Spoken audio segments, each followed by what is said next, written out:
Hey friends and neighbors, thanks for stopping by the YouTube channel of Coach Casey today. And we're going to take a dive into a really provocative one, and that is leaving your spouse or partner, the do's and don'ts.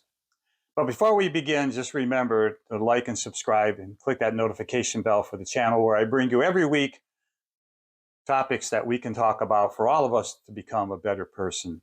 So let's get started. Separation or divorce is, I can't, it's very difficult to find something good to say about the whole process, as all of us who've been through it can tell you. So I want to make a compilation here today for those of you that are caught in that twilight zone about how do I decide. I want to make a compilation for you that perhaps helps you through the process with some do's and don'ts. So let's get started. First thing you should do, and this might be hard because you're going to say, I've done this so many times already, but you got to communicate. You have to talk to your partner or spouse about how you feel and where you're at in the relationship. The worst thing to do, in my opinion, is to just kind of hide in a corner like a mouse and pray and pray and pray and meditate and hope and do magical thinking for better days when somehow you're going to be teleported out of that situation into Candyland with gumdrops and unicorns and rainbows. So first step, please do communicate with your spouse or partner in a calm, neutral setting so you can talk like two adults. Next one. Let's not get too deep into this video without reminding you that there are times when a life coach like myself can help, and there are times when you're going to need professional help, like a marriage therapist, psychiatrist, your priest, rabbi, minister, whatever your faith might be, somebody whose wisdom can help you through this and provide you with the correct direction. So don't let things get out of hand. Don't be afraid to seek professional help. Third, do reflect on your reasons for leaving. And do it when you're not right on the heels of a heated argument or some major disappointment with the other person or your situation.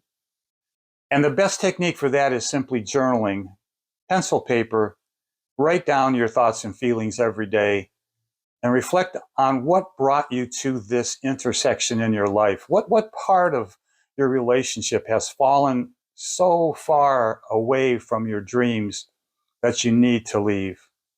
Getting to the why is going to help you understand where you're at right now and where you think you're going to be going. This next there's books and videos about this, but it's all going to boil down to you and how you feel this divorce is going to impact your children. And people, I think professionals can tell you that depending on the age of your children, whether they're infants, toddlers, high schoolers, or adults, there's going to be impact either way. There's going to be disappointment, confusion. I think every child wants stability in either a single parent or two adults to help raise them. I'm not getting into that conversation about what's more effective. I'm just saying that your children have to have a voice in this termination or separation of a relationship. And they're going to look to you for honesty and transparency. They're going to look for you for guidance, and they're going to look to you so that you respect the other person and provide some level of maturity in the decision you're going to make. I'm going to touch on this later too. Let's go to the next one. Do evaluate your support system. You know, we move around so much in our culture that you might be a native of Des Moines, Iowa, but you're living in Houston, Texas, and your support system is far away, and you're inside of a relationship with your partner that's very unpleasant, and you want to leave, and you need to ask yourself, am I going to have to relocate back to Des Moines or wherever you're from or wherever your support system is? Because you could get extremely lonely if you decide to leave your setting right now and cut out on your own, move to a new house, new apartment, new city. And that social support is extremely important. So do keep that in the back of your mind before you make your final plans. Okay, we're going to go to the last do. Number one don't in my book, don't leave for somebody else. You know, you might be involved in a relationship outside of your marriage or outside of your partnership. And it always seems tempting that's the person that I wanted, not this other clown that I'm living with right now. This is my answer. He or she is idyllic for me. Then guess what? Guess what? You know where I'm going with this, right? Yeah, grass is always greener, but just as hard to mow, right?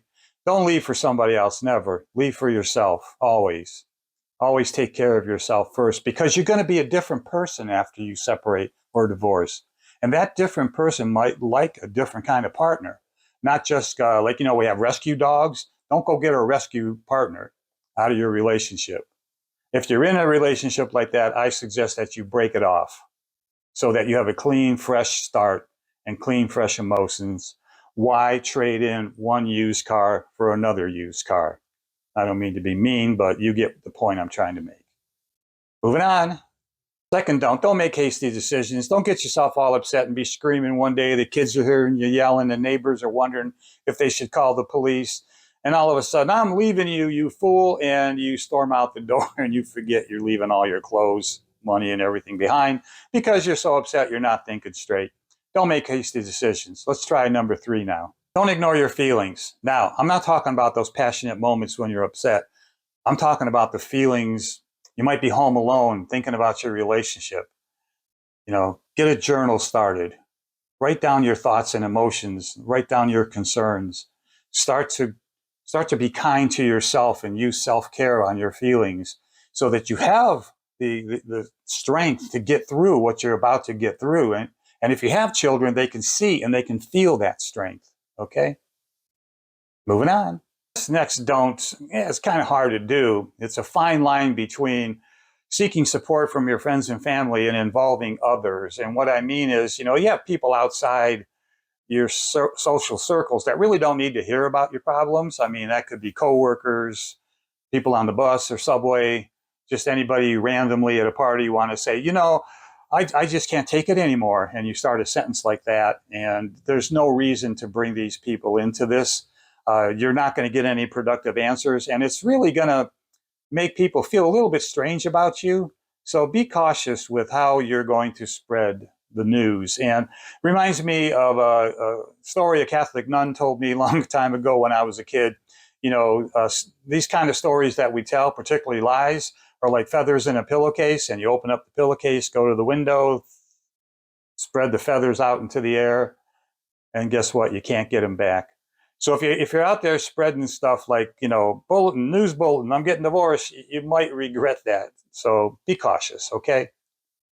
Next one, do not use ultimatums. Ultimatums always start with, if you don't do this, then this is going to happen. Don't do that. Don't, if you keep issuing ultimatums, people are going to stop listening to you because you're just going to sound like a fire alarm, okay? And think about this. If you've issued 15 ultimatums in the past and they haven't done anything, what's the 16th ultimatum going to do? Probably the same thing, right? If you don't quit drinking, I'm out of here. And then you're not out of here. And that seems like, a false flag. So be careful. Be careful. Don't issue ultimatums. It's kind of childish if you ask me. Now, we talk about don't leave for the wrong reason, but we got to flip that and we got to talk about don't stay for the wrong reason. If you're being physically abused, get out of there. Don't stay because you think you owe it to the other person who's been beating you for the last 10 years, either physically, financially, or emotionally, because there is emotional and verbal abuse as well that leaves inner scars, okay? Don't stay because you think you have some duty to your children. Children don't want two unhappy parents. They would rather have a solid life with two adults that are acting like adults. So don't stay for the wrong reason. Take care of yourself. Get out of there. The last don't is don't neglect your self-care. It's so tempting when we're in a bad situation to run to alcohol and drugs because they're going to give us moments of relief. It's so tempting to overeat because of stress. It's so tempting to not pay attention to our blood pressure or our cholesterol, or get our labs done and go to a doctor and check out our body. How are we doing with all this stress?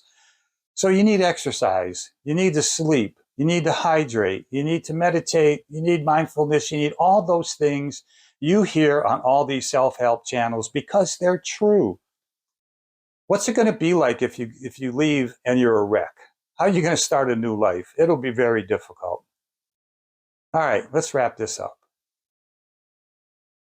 Okay, I hope that you don't believe that I'm advocating that every situation that you run across that's unpleasant in your relationship should result in a divorce or a split. That's not what I'm saying. I'm saying, again, to slow down and listen to these do's and don'ts.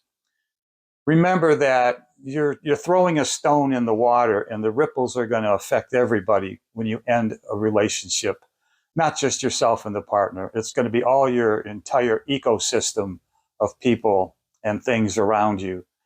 So I hope at least one of these items is an inspiration to you and can change your pathway into your decision. And if it did, again, please like and subscribe to the channel and click notifications for my weekly updates. And in the meantime, I'll see you in the future no matter where you are.